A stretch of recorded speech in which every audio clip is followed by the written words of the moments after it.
as well as the access and know-how to deal with information that's critical to running the business. So if you don't have that, you have, well, if you don't do this,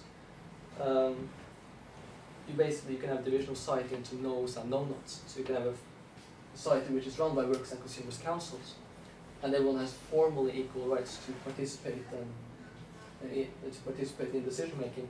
But because a few people, know basically all the essential details about how the business works, like they organize how everyone works, they do all the accounting, they organize, what comes in, what gets done, and so on, and no one else does it. Everyone else doesn't have the knowledge they need to be able to participate when you're deciding on plans, for example.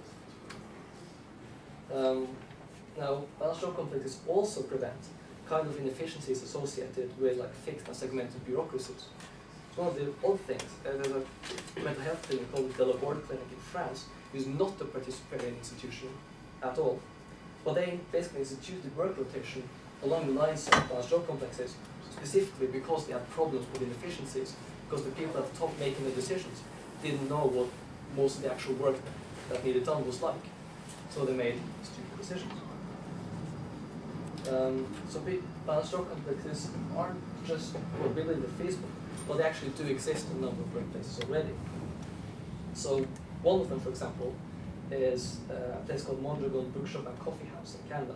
And they managed to rotate all tasks associated with running a bookstore and a restaurant coffee house, which service two businesses in one, and quite, I think, in a way beyond what we're suggesting is necessary. So, the last point is remunerative criteria. That is, how do we decide which people get how much of what? Generally, this is as simple as attaching work ratings to individual tasks or individual bundles of tasks. And these can then be modified to account for individual differences, for example, disabilities, illness, and so on. So we believe the arrangement of remunerating for effort and sacrifice is the fairest one available for 3 reasons. One, effort and sacrifice are the only factors that we actually have control over. So if you're born smart or strong, or just we happen to belong to the right class or race or whatnot, we can't really control that. So it's unfair to remunerate because you have to be born lucky, and it's unfair to punish you if you were born unlucky. So effort and sacrifice, like I said, the only thing we actually do have control over. Secondly, it's just fair to pay people more, to those who sacrifice more, work harder, and go through more crap. So 3, we already motivate people to do the hard and the boring work for the right kinds of reasons. So like not because their only other option is to be really poor or to starve or something, but because they get their fair share of the social product in return for doing the extra hard labor. So of course we need special provisions for the people who aren't in a position to make much effort to sacrifice at all. And this would be people who suffer from like extremely debilitating illnesses or are severely disabled, right? The criteria isn't meant to handle it. So for these guys we also need basic standard of need and human dignity, okay? And the requirement is meant for, people who don't have these kinds of severe problems. So should it be like absolutely necessary, you can pay people, you might offer some additional pay for people to enter certain like really undesirable businesses to promote things like innovation, development, or efficiency. So this wouldn't make them fair, but because other values like efficiency and innovation, etc., mandate certain alterations from what we consider strictly speaking fair, just because we have other values that also need to be taken into account. Okay. Generally, however, bonuses for things like speed, efficiency, or innovation don't contradict our criterion for effort sacrifice, because generally speaking, they do imply that you've made more of an effort. So the new standard, for example, is one place that did just that.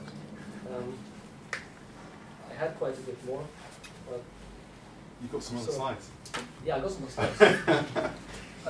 Okay. So why do we need an alternative vision?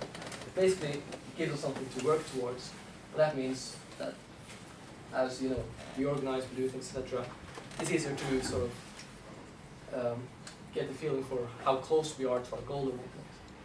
And it gives, gives a positive aspect. Basically, we say a lot of things we're against, and a lot of organizations spend a lot of time saying like we're against this and this and this and that is horrible about capitalism. But this gives us something to say, this is something good, we can work towards it, and we can make things a lot better.